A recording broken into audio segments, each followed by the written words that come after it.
Vamos falar de Vasco e Botafogo, tudo sobre o jogão. Logo mais, em São Januário, não estaremos lá, a CBF não aprovou nosso credenciamento, mas vamos repercutir tudo e narração digitada é o que a gente tem. O nosso trabalho foi prejudicado pela terceira vez. A CBF não aprovou nosso credenciamento, alegando que cortaram o espaço para a imprensa.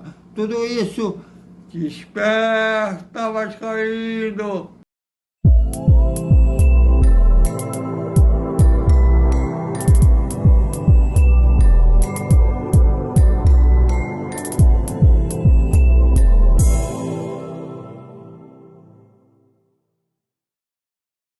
Salve, salve, galera do Vascão! Bom dia para todo mundo e logo mais da bola rola.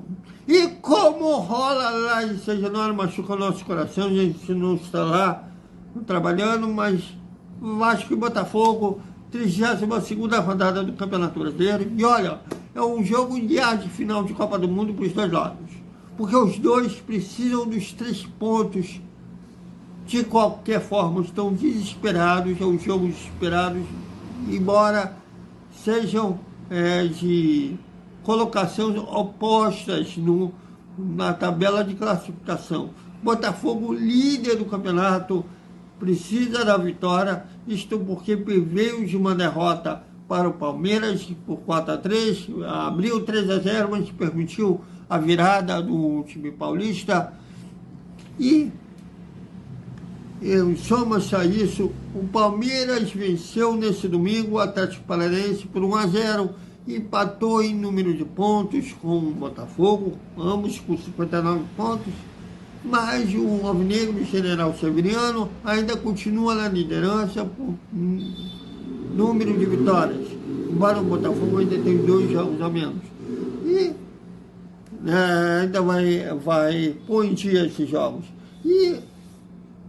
Mas para não dar chance ao azar, manter o concorrente direto 3 pontos a mais, o Botafogo precisa desse triunfo.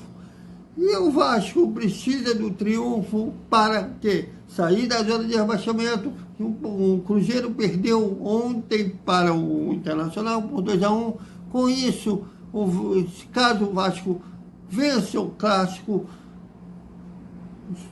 ultrapassa o Cruzeiro. E dependendo do jogo do Santos, que joga também hoje às 9h30 da noite contra o Cuiabá, se o Santos perder na Vila Belmiro para o Cuiabá, o Vasco também ultrapassa o Santos, mas cada um em critério diferente, embora o Vasco vai igualar tanto o Cruzeiro quanto o Santos em número de pontos, todos vão estar com 37 pontos, mas o Vasco vai superar, no caso aí, o Cruzeiro pelo número de vitórias, já que o Vasco, se vencer o clássico, chegar à 10ª vitória, o Cruzeiro está a 9 vitórias.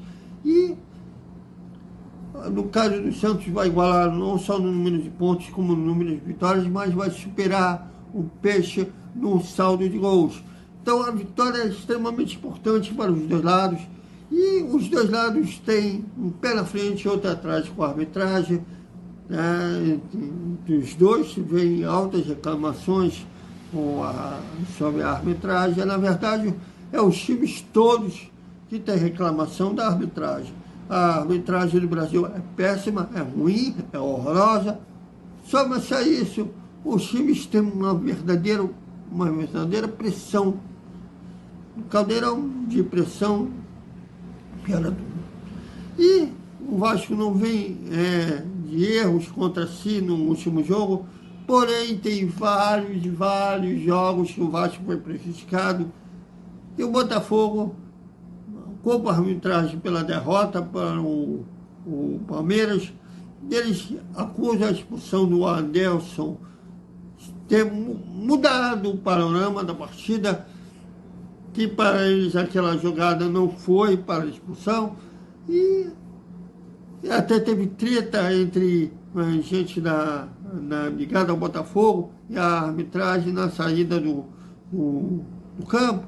Enfim, o presidente do Botafogo, John Textor, chegou a fazer acusações graves, chamando de corrupção, acusando de corrupção, e pedindo que o presidente da CBF peça demissão, a ponto do John Textor ter sido punido, né? Não pode entrar acompanhar o time, se eu não me engano.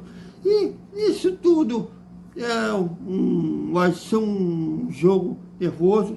Eu não acredito que seja os dois jogos de peito aberto, pelo menos nos 15 primeiros minutos, vai ser aquele jogo amarrado, os dois times estudando um ao outro, e depois dos 20 minutos eles vão começar a buscar mais um gol. Eu creio nisso, mas tudo pode acontecer, clássico é imprevisível. E sobre os times, vamos começar com o Vasco, que é o dono, o mandante do jogo, e o técnico Ramon Dias, tudo leva a crer que terá só uma modificação em relação à equipe que bateu no Cuiabá por 2-0 na última rodada. O artilheiro do time, Vigete, estava suspenso pela expulsão contra o Goiás, retorna ao time no lugar do Sebastião Ferreira, né, está um ano sem fazer gol. A coisa mais útil que o Sebastião Ferreira fez no jogo contra o Goiás foi o lance que resultou o gol do Gabriel Peck, né, mas teve uma atuação burocrática no jogo contra o Goiás. Então é um reforço para o Vasco, o Vigete. E o resto da equipe deverá ser a mesma que venceu o Cuiabá, até porque o Rossi e o Marlon Gomes, assessoria de comunicação do Vasco, ainda não divulgou, quando o Vasco joga em casa, divulga no dia da partida, horas antes da partida, e a gente não sabe ainda se ele vai ficar, eles os dois ficaram no banco de reservas, ou se eles ainda estão entregues ao departamento médico. Né?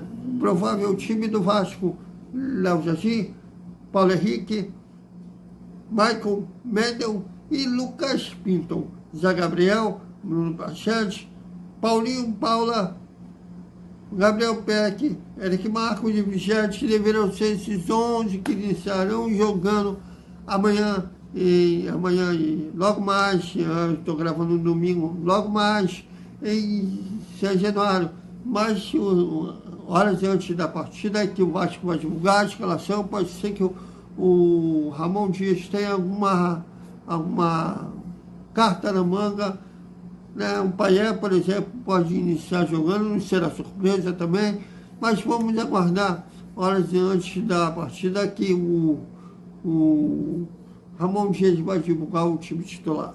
E o do Botafogo terão 3 suspensos, 3 que são do sistema defensivo. O Ederson, que eu citei, que foi expulso, Ederson, que foi expulso lá no jogo contra o Palmeiras, o Victor Cuesta, que levou o 3º cartão amarelo, e o lateral esquerdo, Balão Freitas, também levou o 3º cartão amarelo, ambos todos suspensos. Para o lugar deles entram o Felipe Sampaio, o Bastos e o Danilo Barbosa. Serão os substitutos dos 3 suspensos. E a base do time, a estrutura do time, o técnico Lúcio Flávio deverá manter a mesma, até porque o Diego Costa ainda continua no departamento médico, e os 2 jogadores da cria lá, como o Matheus está lá na seleção, que está, o Cangá acabou de ganhar a medalha de ouro lá no Pan-Americano e deverá só voltar na próxima rodada.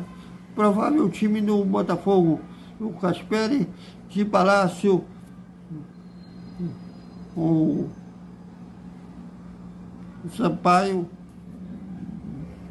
o Felipe Sampaio, Bastos e Marcel, Danilo Barbosa, Tietchan, Bernardo, Júlio Santos, Vitor Sá e o artilheiro do campeonato, Chiquinho Soares deverão ser as 11 que enfrentarão o Vasco amanhã, logo mais em 6 de januário.